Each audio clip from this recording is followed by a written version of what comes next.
নমস্কার সুপ্রিয় বন্ধুরা, দেখছেন এই মুহূর্তের আবহাওয়ার গুরুত্বপূর্ণ খবর। আজ 18ই আগস্ট মঙ্গলবার চলে আসলাম গুরুত্বপূর্ণ আবহাওয়ার খবর নিয়ে। সুপ্রিয় সুধী দর্শক, আপনারা কোন জেলা থেকে দেখছেন, আবহাওয়ার পরিস্থিতি কি রয়েছে অবশ্যই আমাদের ভিডিওর কমেন্ট বক্সে লিখে জানাবেন। এই মুহূর্তে যেটা আমরা লক্ষ্য করতে পারছি, নিম্নচাপ ইতিমধ্যেই কিন্তু গভীর হতে শুরু করেছে, আস্তে আস্তে শক্তি বাড়িয়ে সেটা কিন্তু ধানবাদের দিকে অবস্থান করছে।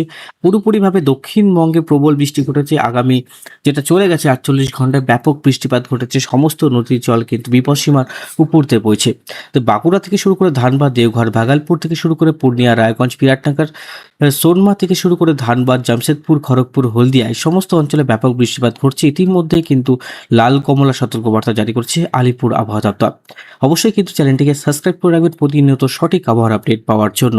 এই মুহূর্তে যেটা আপডেট, যেটা গুরুত্বপূর্ণ, যেটা লক্ষ্য করতে পারছি, যেটা আমাদের সতর্কবার্তা রয়েছে, সেটা কোন কোন জেলাতে: গুয়াহাটি, ডুবরিগড় থেকে শুরু করে বিলাসপুর, শ্রীঙ্গলি, সম্বলপুর, রায়পুর, জামশেদপুর, তারপরে এদিকে আমরা লক্ষ্য করতে পারছি যে মধ্য ভারতে আমরা ইতিমধ্যেই কিন্তু রেড অ্যালার্ট লক্ষ্য করতে পারছি। ইতিমধ্যে কিন্তু দক্ষিণবঙ্গেও কিছু জেলাতে, পশ্চিমে যে জেলাগুলো রয়েছে পুরুলিয়া, বাঁকুড়া, দুর্গাপুর, আসানসোল, বর্ধমান, এই যে অঞ্চলগুলো রয়েছে সেখানে কন্টিনিউয়াসলি কিন্তু বৃষ্টিপাত হচ্ছে এবং হলুদ সতর্কবার্তা আমরা লক্ষ্য করতে পারছি। তাছাড়া নিচের যে অঞ্চলগুলো রয়েছে, কলকাতা থেকে শুরু করে পূর্ব মেদিনীপুর, পশ্চিম মেদিনীপুর, 2 চব্বিশ পরগনা থেকে শুরু করে দীঘা, মন্দারমণি, এই যে অঞ্চলগুলোতে প্রবল বৃষ্টিপাত ঘটেছে। তো ইতিমধ্যে যে উপগ্রহ চিত্র সেটা কি বলছে, সেটা থেকে আমরা বুঝতে পারবো যে কোন কোন অঞ্চলে এখন বৃষ্টিপাতের সম্ভাবনা রয়েছে। যেটা আমরা লক্ষ্য করতে পারছি, নিম্নচাপের যে কিছুটা অংশ সেটা কক্সবাজারের কাছে অবস্থান করছে। ধানবাদ, জামশেদপুর, শ্রীঙ্গলি, যে মধ্য ভারত এবং পশ্চিমে যে জেলাগুলো রয়েছে সেখানে আমরা বৃষ্টিপাত লক্ষ্য করতে পারছি। তাছাড়া উত্তরবঙ্গে আমরা হালকা মেঘলা লক্ষ্য করতে পারছি। আর মোটামুটি শিলিগুড়ি, জলপাইগুড়ি, আলিপুরদুয়ার, কোচবিহার, কালচিনি, দার্জিলিং, বিরাটনগর থেকে শুরু করে সমস্ত অঞ্চলে হালকা মেঘলা আকাশ। সেভাবে বৃষ্টিপাত অতটা দেখতে পাচ্ছি না, বা রেডারেও আমরা লক্ষ্য করতে পারছি না যে বৃষ্টিপাত রয়েছে। হালকা মাঝারি বৃষ্টিপাত বিক্ষিপ্ত হওয়ার সম্ভাবনা রয়েছে। ঢাকাতেও বৃষ্টিপাত লক্ষ্য করতে পারছি, বাংলাদেশের ঢাকা, বারগুনা জেলা, কক্সবাজার উপকূলবর্তী এলাকা এবং আইজল বলে একটি জায়গা রয়েছে, খুব সুন্দর জায়গা। ইম্ফল, ডিমাপুর, গুয়াহাটি, আসাম, এই সমস্ত অঞ্চলগুলোতে কিন্তু প্রবল বৃষ্টিপাত আমরা লক্ষ্য করতে পারছি। এবার আমরা যাব বজ্রবিদ্যুৎ মোডে, সেখান থেকে আমার আবহাওয়ার পরিস্থিতিটা জানতে পারবো যে আগামী 24 ঘন্টায় আমাদের আবহাওয়া কেমন থাকতে চলেছে।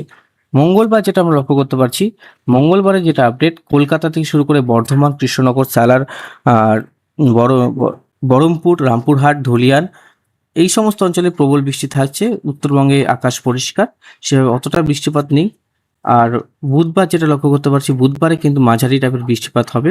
নিম্নচাপ আস্তে আস্তে মধ্য ভারত থেকে অগ্রসর হবে। এবার আমরা লক্ষ্য করবো যে কোন কোন অঞ্চলে কি কি পরিবর্তন। 19 তারিখ নাগাদ আমরা একবারে গোটা পশ্চিমবঙ্গ জুড়ে বৃষ্টিপাত পাবো, মাঝারি টাইপের বৃষ্টি। ভারী বৃষ্টি এক পশলা হতে পারে আলিপুরদুয়ার, কোচবিহার। তারপরে 21 তারিখে ভারী বৃষ্টি হতে পারে শিলিগুড়ি, জলপাইগুড়ি, কোচবিহার এবং উত্তর দিনাজপুরের কিছু অংশ। 21 তারিখে আমরা লক্ষ্য করতে পারছি বৃষ্টি রয়েছে। 22 তারিখে আমরা লক্ষ্য করতে পারছি বৃষ্টিপাত হয়ে রয়েছে সালার থেকে শুরু করে ধানবাদ। বৃষ্টিপাত কন্টিনিউয়াস ভাবে চলছে। মাসের শেষের দিকে কিন্তু আবহাওয়ার অনেক বড় পরিবর্তন। আবহাওয়াবিদ বা আবহাওয়া বৈজ্ঞানিকরা যেটা বলছে, এবার যে এল নিনো যেটা রয়েছে, এল নিনোর প্রভাবটা কিন্তু পড়বে, সেটা কিন্তু এই আগস্টের পর থেকে সেপ্টেম্বর, অক্টোবর এই বছর কিন্তু যেটা আমরা লক্ষ্য করতে পারছি, ঠান্ডা যেটা পড়ার সম্ভাবনা রয়েছে, ঠান্ডা কিন্তু অতটা পড়বে না, আরও কিন্তু গরম বাড়বে। এবং যতক্ষণ না এই যে প্রভাব, বৃষ্টির যেটা মৌসুমি বায়ুর প্রভাব থাকছে, মৌসুমি বায়ুর প্রভাব কিন্তু সেভাবে উত্তরবঙ্গে এখনো পর্যন্ত নেই। মৌসুমি বায়ু প্রায় উধাও। নিম্নচাপ রয়েছে, নিম্নচাপ আর মৌসুমি বায়ু কিন্তু টোটালি ডিফারেন্ট।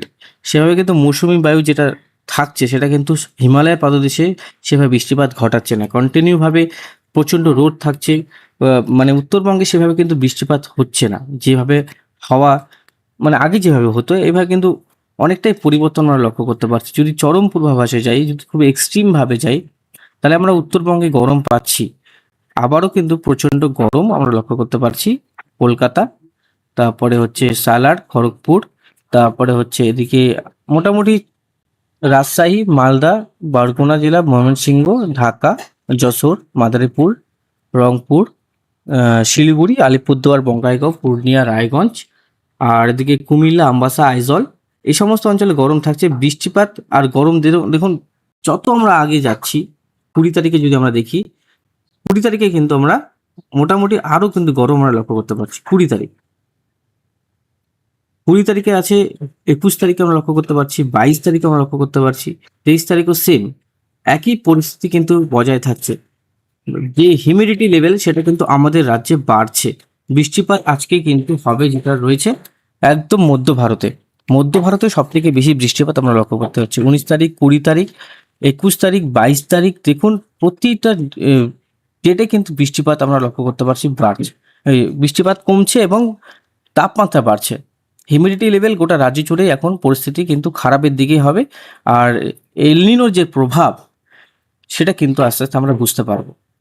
গোটা পৃথিবীতেই কিন্তু এই প্রভাব আমরা লক্ষ্য করতে পারছি। এই যে এলনিনো, এটা কিন্তু ভয়ঙ্কর এলনিনো। এই এলনিনো কিন্তু আগে কোনোদিন হয়নি এতটা শক্তিশালী, যতটা শক্তিশালী এবার হবে। তো যাই হোক, আশা রাখছি বৃষ্টিপাতটা মোটামুটি উত্তরবঙ্গ পাবে, দক্ষিণবঙ্গ পাবে। এবার যদি দেখি একটু পরিমাণ, তাহলে কতটা পরিমাণ কি হতে পারে। 23 তারিখ পর্যন্ত যদি আপডেট আমরা লক্ষ্য করতে পারি, দেখুন যা বৃষ্টি মধ্য ভারতেই হচ্ছে। নাগপুর, ভোপাল, প্রয়াগরাজ, মধ্য ভারত, এদিকে উত্তরপ্রদেশ, দিল্লি, জয়পুর, এদিকে আমরা লক্ষ্য করতে পারছি। আর 31 মানে পরের মাসে মে মাস পর্যন্ত বৃষ্টিপাত মোটামুটি 207 মিলিমিটার থেকে শুরু করে এদিকে 268 মিলিমিটার, 300 মিলিমিটার এখানে বৃষ্টিপাত রয়েছে। পরবর্তী যে একটা আপডেট আমরা লক্ষ্য করতে পারছি, পরবর্তী সময় দক্ষিণবঙ্গ থেকে বৃষ্টিটা অনেকটাই কমে আসবে। এটা কিন্তু আজকের আপডেট, কিন্তু এই যে কদিন বৃষ্টিটা সেটা কিন্তু হেভি রয়েছে।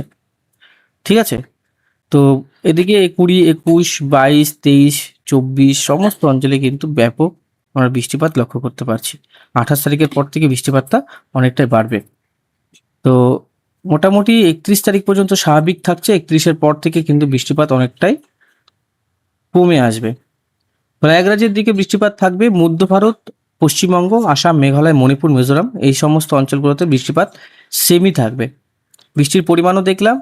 আর এখন কোনো ঘূর্ণিঝড় আসার সম্ভাবনা নেই। ঘূর্ণিঝড় আসছে, যা আসছে নিম্নচাপ, আর নিম্নচাপগুলি অনেকটা শক্তিশালী। তো আজকের মতন এখানে সমাপ্ত করছি। ধন্যবাদ, ভালো থাকবেন এবং সুস্থ থাকবেন।